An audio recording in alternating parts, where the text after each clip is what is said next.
Nauutal na tanong ni Lu Sheng na may galit, ano? Bumagsak na ang linya. Sigurado ka ba? Agad na nagpakawala ng purpling espiritual na enerhiya si Lu Sheng para maramdaman ang lahat sa kanyang paligid.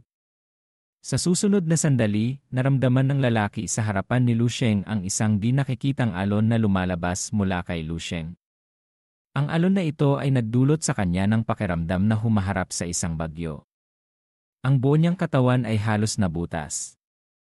Lalong natakot siya. O Diyos ko, ito ang espiritual na enerhiya ng General. Para itong kayang tumagos sa aking kaluluwa. Hindi nagpigil si Lu Sheng at inilabas ang kanyang espiritual na enerhiya. Patuloy na tumataas at kumakalat ang kanyang isip.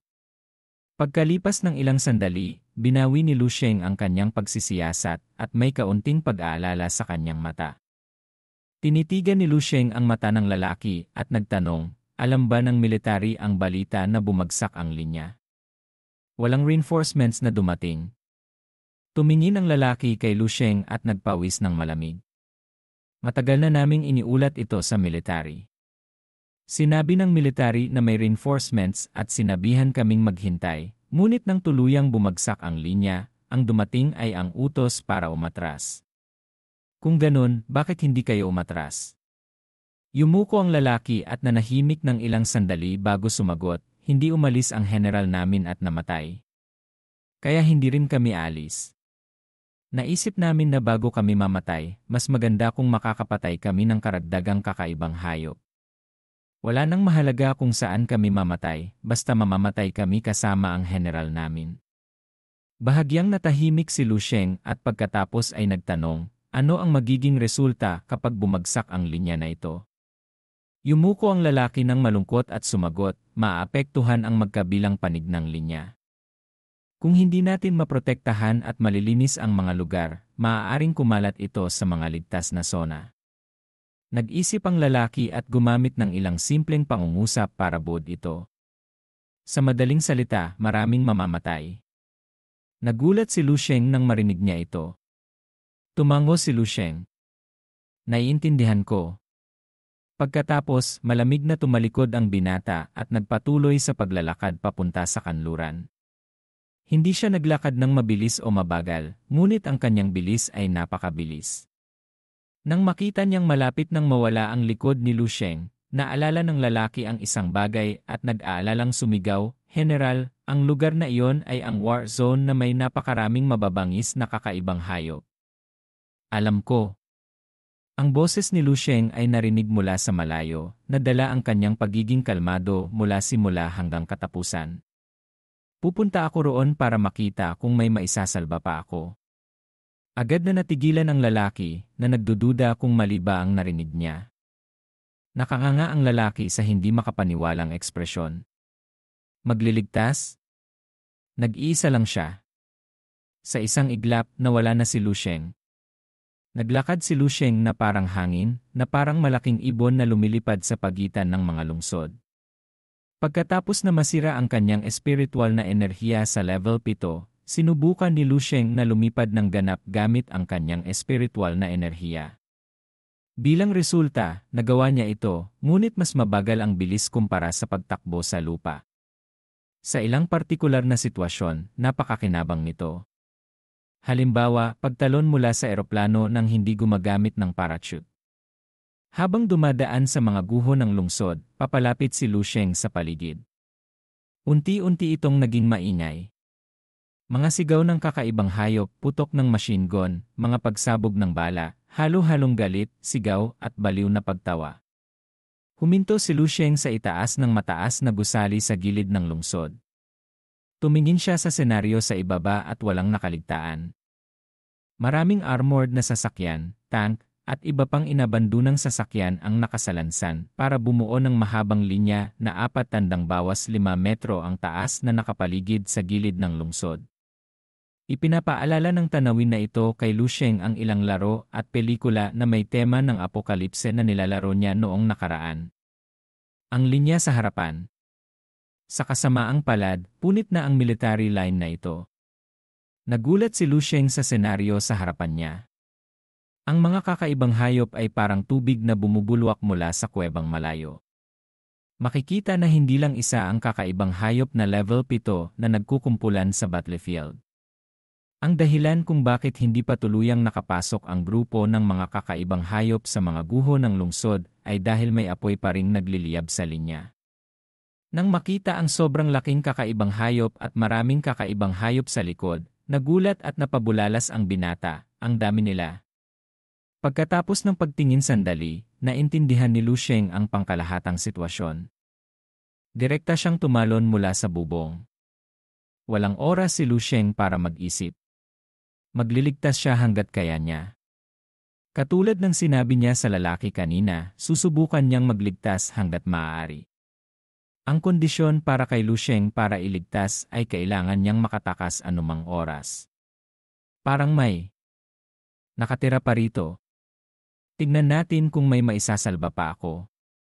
Sa gitna ng linya, may maliit na battle fortress na gawa sa pinaghalong simento at high-strength alloy materials. Sa loob ng fortress, may 4 o 5 taong lumalaban. Isa sa mga sundalo ang galit na sumigaw, "Putya! Bakit mas dumarami sila habang pinapatay namin sila?"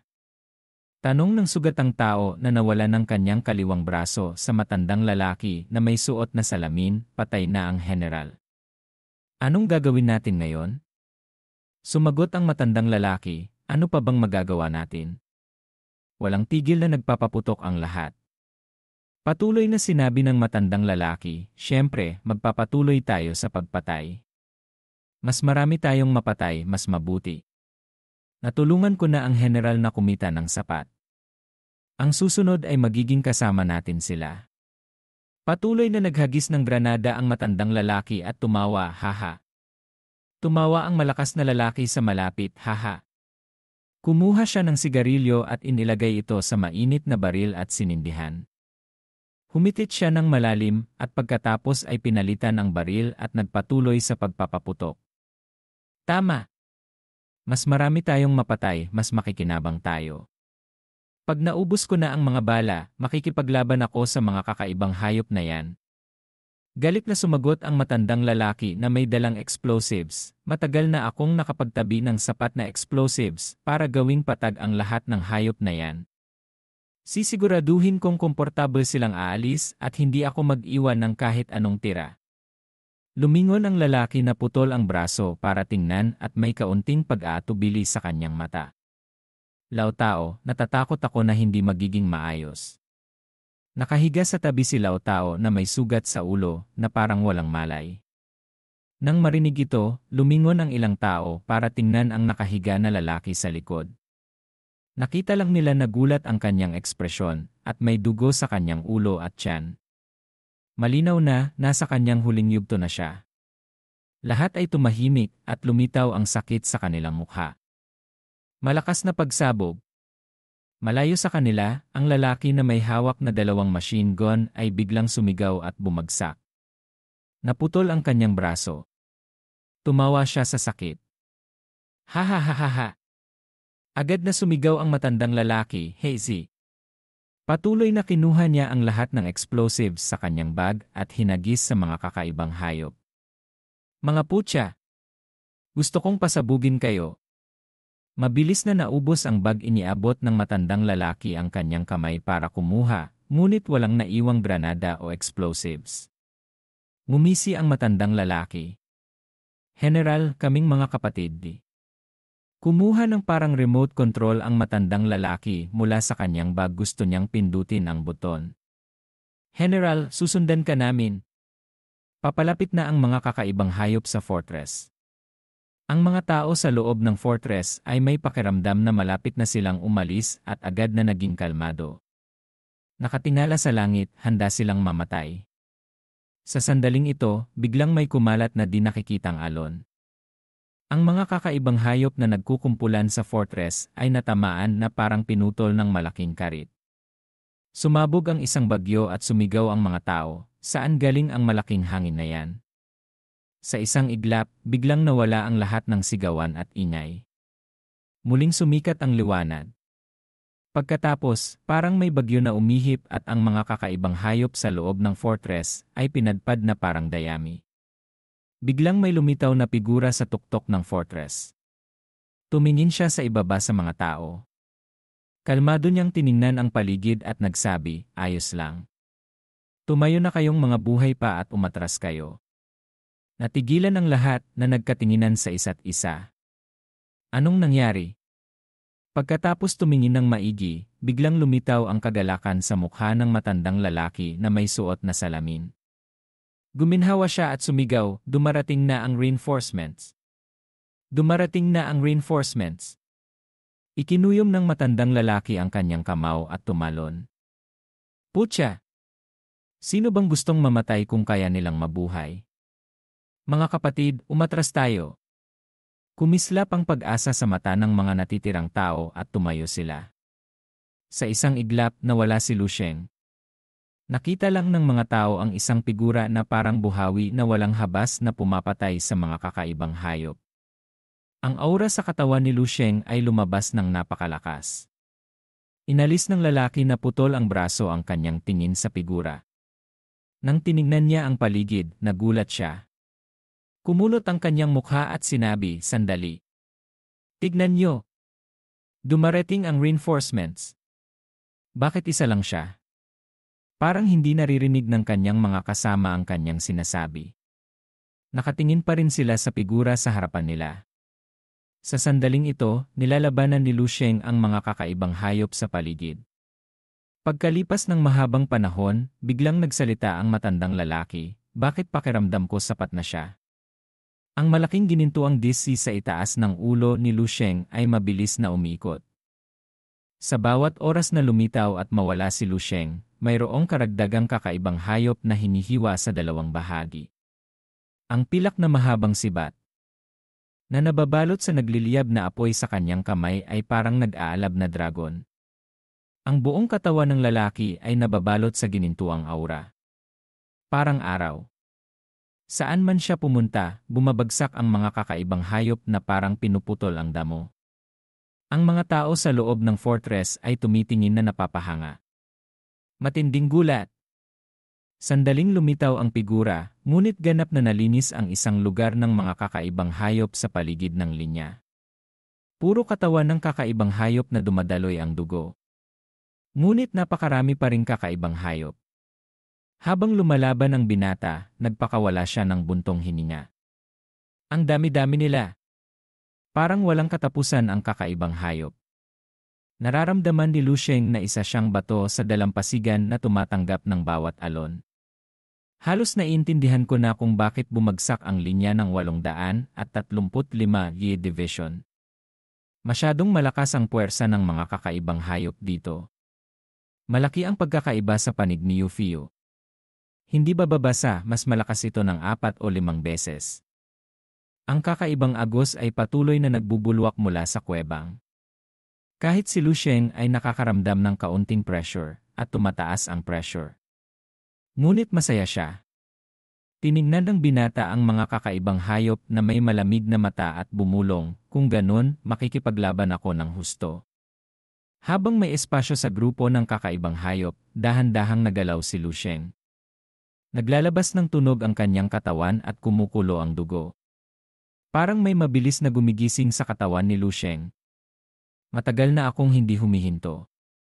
Ganap na mailabas ang kapangyarihan. Masaya at nakakataba ng puso.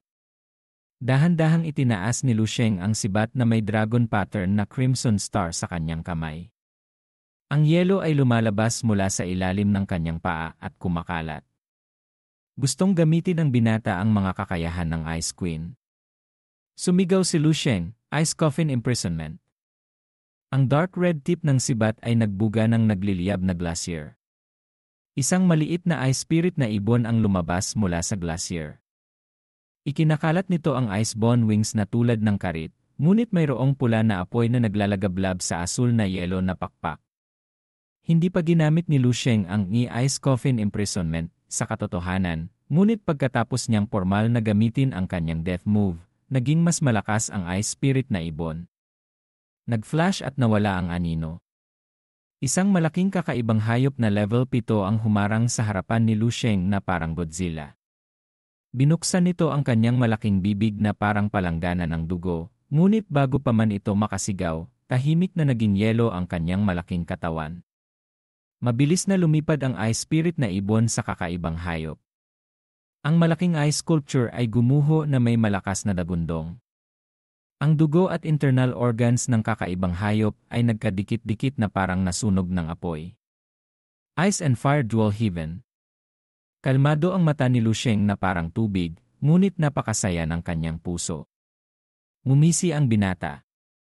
Matagal na siyang nakapasok sa ika-2 ni layer ng on-moving meditation technique.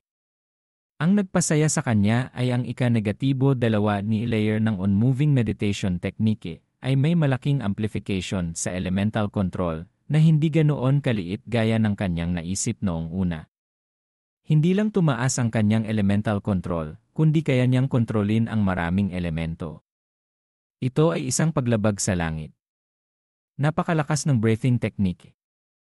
Ang saya-saya.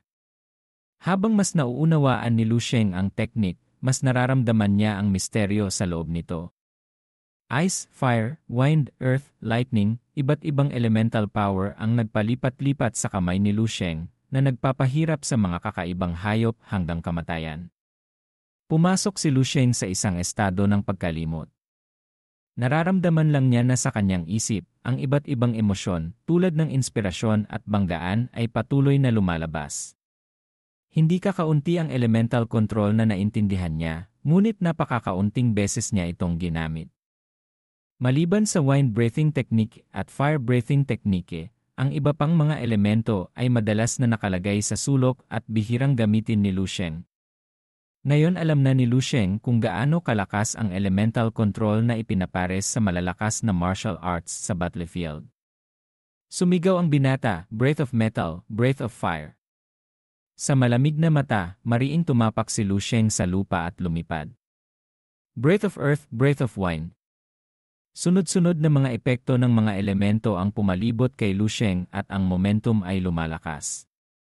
Ang binata na ito ay parang isang diablo.